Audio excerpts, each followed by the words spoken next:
Hey guys, hi, it's Scotty. I want to talk about the challenge that went up on Junk Journal Junkies to take the art form back to its origins, where you simply took the junk mail that came in your house, or election flyers, or ads, or magazine stuff, and you made your own journal.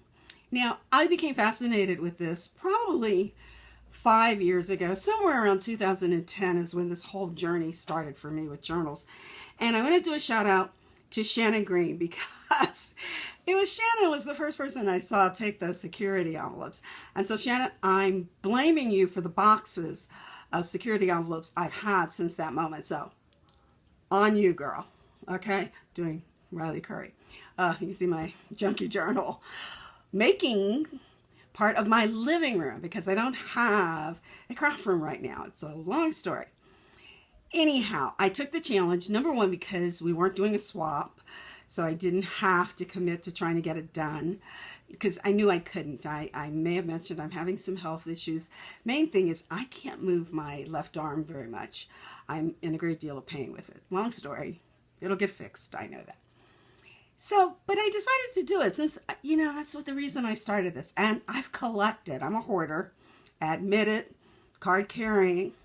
So I've had all of these envelopes and just bits and pieces of ephemera that I've collected. But the real reason I decided to take the challenge is I happened to turn around and on my counter were like 6 boxes, empty boxes of Ritz crackers.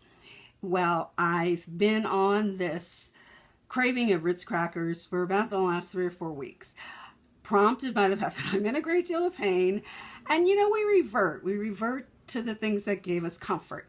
And one of my comforts was peanut butter and jelly on Ritz crackers, and tuna on Ritz crackers, and Ritz crackers with ice cream on top of them. Yep, I'm one of those girls. So anyway, I have all these boxes, like 6 or 7 of them. And I looked at that one. Okay, I've seen a countless number of videos where people have used cereal boxes and whatever to make the cover or use it for their journal. And I said, darn it all, I'm going to do this. And God knows I have 10 pounds of security envelopes. But for me, the challenge was going to be limited not only to minimal things and really very little tools, but within my stash, and you can see my room in the back, I have acres of paper pads. I have every scrapbooking tool known to man. I have 5 die cutting machines. Okay, so I like the idea of having to make it simple, but I also had to be able to reach it within the scope of my living room. So what I decided to do is I was only going to use those pieces of mail that came in my mailbox in the week, and technically it was last week. This is the 6th, so it would have been the week before. I went to my mailbox.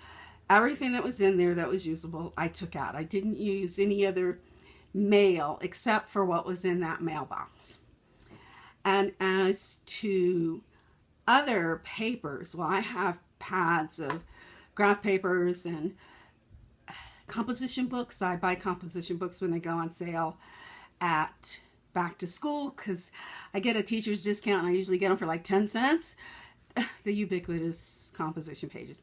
And this is for me, so it didn't have to be ink, perfect. And I have them. I could reach them. They're kind of like over here, or they're kind of like over there. So, and the other rule I made for myself is I couldn't use any scrapbook paper. But because of the Ritz crackers and because of the fact that I'd gained the weight, which meant that I'm abusing food, and this is a lifelong script of mine, I thought, I'm going to use this and make myself a journal that may help me track my weight, make me pay more attention to what I'm doing around food, and see if I can modify this behavior. So that was the start of this journey and why I'm doing it. Now, I should say, I haven't finished the journal, but I've made a good start. So I did want to post the video on the start. I'm probably going to have to turn it around so we're looking at it from a different viewpoint because I can't hold the journal up. I can kind of let you see a little bit of what it now these Ritz cracker boxes have turned into. I'll go into a little more detail in the other viewpoint. But anyway, so I chose this cover because it said, life's rich, and the truth of the matter is, despite everything that's been going on physically in my life, I have a rich life. I'm very blessed. And then in one of the magazines, I'm getting Good Housekeeping for some reason. These days I didn't subscribe to it, but there was a caption that said food for thought. Actually, that might have come out of my Elle magazines, which I do get a subscription to.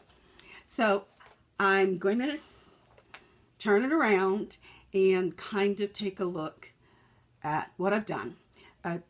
In this case, it's going to be backwards because I haven't figured out how to get the camera behind me so you're looking down. I've given it a try, but I'm filming on an iPad, on one of those iPad holders, and I just can't quite get it together. If there's anybody else out here who uses their iPad to do it and has figured that out, could you let me know? Okay, so see you in a bit.